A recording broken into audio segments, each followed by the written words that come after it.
Perayaan Hari Raya Idul Fitri merupakan sebagai ajang silaturahmi masyarakat untuk saling memaafkan antara saudara dan tetangga dan mempererat tali persaudaraan.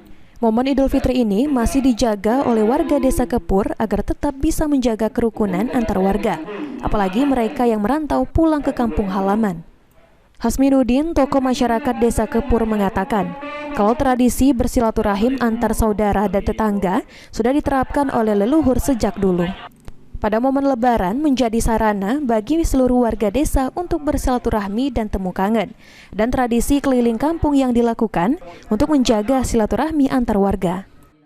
Alhamdulillah, pada Hari Raya Idul Fitri Hijriah tahun 1945 ini, 14 Hijriah tahun 1445 Hijriah ini, selesai dari melaksanakan sholat Id secara adat istiadat yang turun-temurun yang tetap kami jaga di Desa Kepur ini adalah kami bersilaturahim ke seluruh tetangga, dan alhamdulillah silaturahim ini sudah berjalan.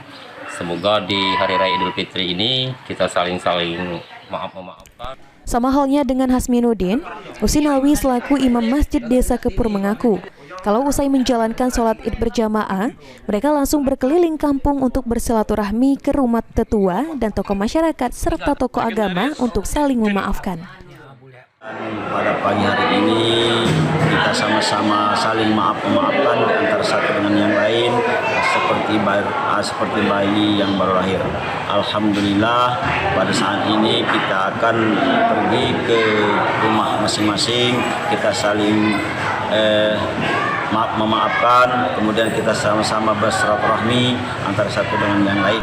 Tradisi leluhur harus tetap dijaga agar generasi muda, terutama bagi perantau, bisa menikmati keakraban antara warga yang akan membawa mereka kembali ke kampung halaman saat Idul Fitri tiba. Mardiansyah, PAL TV.